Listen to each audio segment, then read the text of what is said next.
está a profissão hoje em dia? A profissão de quadrinista, ela vive no Brasil um dos seus melhores momentos, né? A gente tem várias possibilidades do artista começar publicando seu próprio material, desde uma websérie, que ele pode começar a fazer a sua própria história através da internet e ir conseguindo mais fãs e mais leitores, que podem no futuro até financiar esse álbum mesmo para ele virar um álbum impresso. Fora isso, a gente tem várias leis de incentivo que possibilitam que os artistas consigam captar alguma verba através de leis de incentivo do governo estadual e federal, que você pode produzir o seu próprio álbum, né? Existem algumas portarias específicas para a história em quadrinho. E tem os crowdfunding, né? Que é a captação pública de recursos. Você lança um projeto e tenta, através dos fãs, financiar ele. Então é um momento que os artistas não dependem muito mais das editoras, de serem aprovados ou não para começar a publicar, né? E eles podem sozinhos começar o seu trabalho e você tem mais possibilidades. A gente está tendo muitos eventos, né? Uma invasão de eventos de histórias em quadrinhos e mangás no Brasil. Então é uma ótima oportunidade para os artistas que estão começando.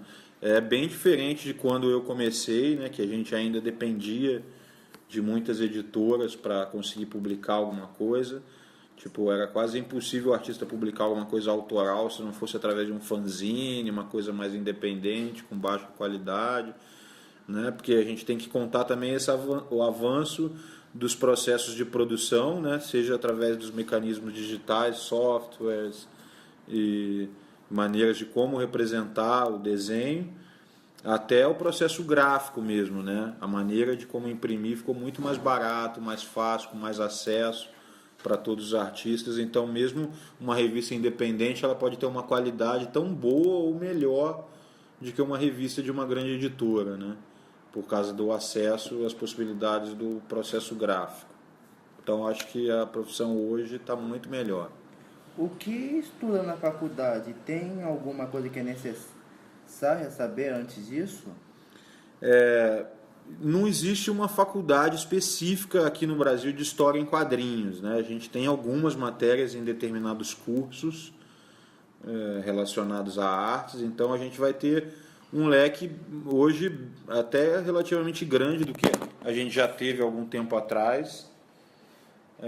A gente tem os cursos de artes visuais, de design, design de games, design de animação. Então você tem bastante possibilidade de estudos de cursos superiores nessa área. Eu acho necessário que haja algum conhecimento anterior, né, à faculdade, porque na faculdade em si ela não vai ter tempo e possibilidade de ensinar a técnica de representação da imagem, de anatomia, de perspectiva, né? A universidade acaba ficando um pouco mais focada nos conceitos, né? Que são tão importantes quanto a técnica, mas que se você não tiver cursos paralelos ou anteriores ao curso superior, talvez você não consiga aproveitar o melhor que a faculdade pode te dar, porque você não vai ter ferramentas e capacidade de aproveitar aquilo que está sendo te passado naquele momento.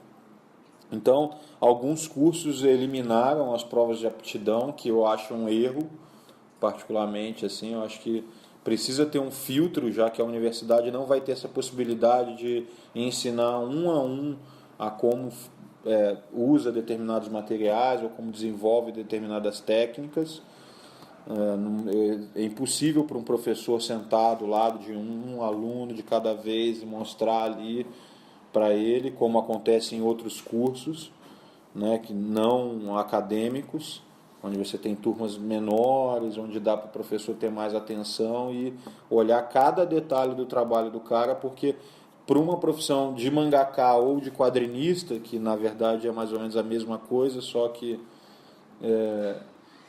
com idiomas diferentes, você precisa ter um domínio técnico da linguagem do desenho muito grande para poder conseguir fazer angulações diferentes, conseguir desenhar. A demanda de volume de trabalho é muito maior para um quadrinista do que para um artista plástico ou que para um designer. Você vai precisar fazer muito mais volume de desenho e para isso precisa ter um conhecimento técnico. Onde buscar as melhores atualizações da profissão? Eu acho que não existe um lugar específico, né? Eu acho que existem vários lugares e o ideal é que o aluno ou o candidato a um profissional nessa área busque o maior número possível, desde vídeos na internet, escolas especializadas, que hoje a gente tem algumas no Brasil, livros, né? Que hoje também está muito mais fácil a gente ter acesso. Há alguns anos atrás eram difíceis, a gente quase não tinha livros traduzidos para o Brasil ou acesso mesmo a algum material internacional. Hoje, felizmente, está tudo na net, você pode baixar ou você pode comprar através do Amazon, né? Dá para pedir direto para cá. Então, e fora isso, você tem como acompanhar determinados artistas, né? Então, antes, quando eu comecei, por exemplo, a gente só conseguia ver o trabalho de um determinado artista que gostava quando ele publicava alguma coisa. Hoje, os novos estudantes e pretendentes a futuros artistas conseguem acompanhar o dia a dia do artista preferido dele. Como que é a prancheta do cara, que material que ele usa, o que ele faz no dia a dia, como ele organiza o dia a dia. Então isso é uma informação muito importante, que está fácil acesso para qualquer pessoa, né? Você consegue seguir o cara, sei lá, na página dele no Facebook, no Instagram. Normalmente os artistas alimentam outros veículos também, Tumblr, blogs, DeviantArts, né? Então está muito mais fácil e aí eu não acredito que haja só uma fonte. O artista precisa percorrer o maior número de fontes possíveis, desde cursos, livros, vídeos e o acompanhamento diário desses artistas, né? Que aí você consegue evoluir com mais facilidade e não acreditando numa mídia única. Quais as características de sucesso na profissão? Eu acho uma das coisas fundamentais, assim, primeiro é curtir o que faz, precisa ter prazer nisso, né? As profissões artísticas normalmente exigem muito dos profissionais, aí no começo às vezes sem retorno nenhum, né? Você vai ser super exigido para produzir muito, com alta qualidade, e talvez você não vai ganhar nada no começo, né? Vai produzir material para você mesmo, para os amigos, produzindo revistas independentes e tal, mas esse processo é uma experiência muito válida, assim, de conseguir fazer o processo todo, a princípio sozinho, né? Então eu acho que o número um é curtir muito, assim, para ter sucesso. E aí, lógico, que depois vem outras questões, né? De conhecimento técnico real sobre aquilo que você quer e o estilo que você quer chegar, né? Conhecimentos de materiais e softwares, que hoje não dá para nenhum artista gráfico ou quadrinista ou designer sobreviver sem ajuda de nenhum software. Os softwares não são inimigos dos artistas, ao contrário, eles são ferramentas que devem ser usadas, né? Quais os pontos negativos da profissão? Os pontos negativos, eu não consigo ver muitos pontos negativos assim. Eu acho que um dos piores é a falta de tempo, né? Você acaba tendo que dedicar muito tempo para produzir as coisas e você acaba perdendo um pouco de tempo para outras coisas do dia a dia, né? Você vai ter que abrir mão de algumas coisas. A vida de artista, normalmente a gente fala que não é uma profissão, é um sacerdócio, assim, né? O cara não dá 6 horas e acabou o expediente, né? Um artista está sempre pensando nos próximos projetos, em coisas que ele ainda tem que fazer e não conseguiu, em técnicas que ele precisa melhorar e ainda não melhorou, ou novos conhecimentos que ele precisa adquirir, seja técnicas mesmo de desenho ou de acabamento do desenho, né? Então, é mais ou menos isso. Qual o perfil ideal do jovem para exercer esta profissão? Eu acho que aí envolve a pergunta anterior. Eu acho que o perfil ideal, assim, é primeiro gostar, né? Você precisa realmente descobrir se é isso que você quer, se você tem prazer em ficar 10 horas sentado na prancheta ali produzindo. Oi, tudo bem? Né? Então isso é importante que o artista saiba, se ele descobrir isso é uma característica, né? Se você gosta de desenhar só ou se você gosta de realmente produzir, de ficar horas e horas, dias e dias. Então acho que essa é uma característica fundamental para o jovem curtir desenhar, né? Porque vai demandar bastante tempo, né? E ter interesse em coisas diversas, né? Um bom contador de história é um cara interessado em tudo, desde astrologia, física quântica, a história da humanidade, antropologia, né? Então, um artista de quadrinho normalmente deve alimentar esse interesse sobre coisas diversas, porque normalmente você vai desenhar muitas coisas diferentes. Às vezes você pode desenhar um título que é sobre selva, sobre floresta, você vai ter que fazer uma pesquisa de como são as espécies de árvores, de plantas, de animais que vivem na determinada região que você vai fazer, ou se você vai fazer uma história de ficção científica, que você precisa de pesquisa sobre como que vai ser as casas no futuro, os carros, as roupas. Então, você precisa se aprofundar em várias coisas assim. Então, ter interesse sobre coisas diversas, sobre entender a profissão dos outros. Eu sempre falo que artista, essa é uma ótima possibilidade, assim, quando você tem esse interesse por tudo do mundo, né, que normalmente as profissões te possibilitam a entender só as coisas relacionadas àquela profissão, né? Então, um advogado, normalmente ele vai entender ali sobre as leis, né, sobre as coisas ligadas ao dia a dia da profissão dele. Um artista, a cada projeto vai haver novos interesses, né? Vão ter novas coisas que ele precisa aprender e fazer. Então, uma característica que eu acho importante também é ser um cara curioso sobre outras coisas no mundo.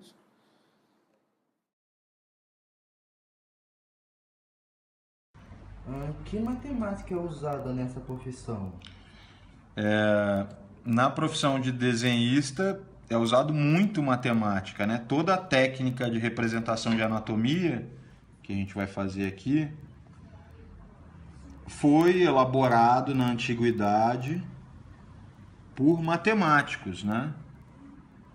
Então a gente vai desde o conceito clássico aqui do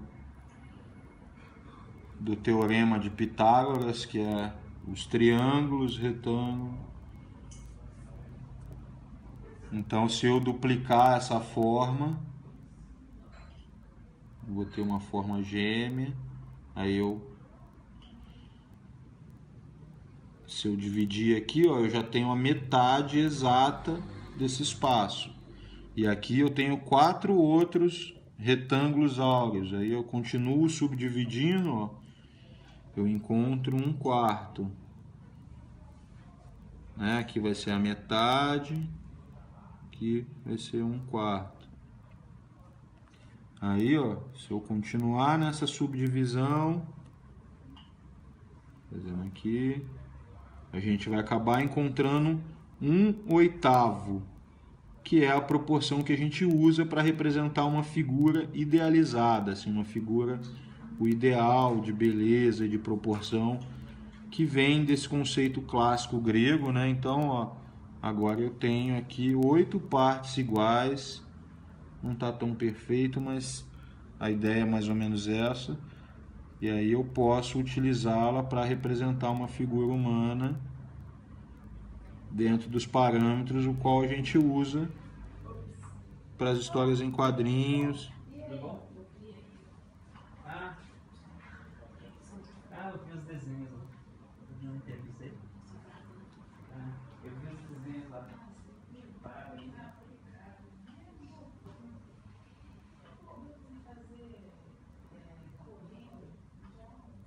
Não dá pra fazer sentado, né? Tá? Então, ó, quando eu vou desenhar um corpo mesmo,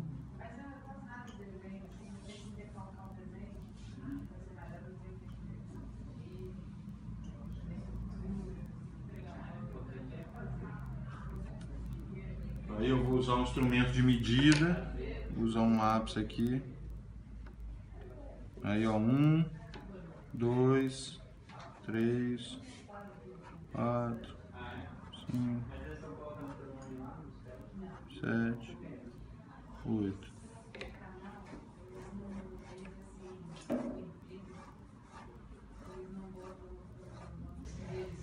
Um, dois, três.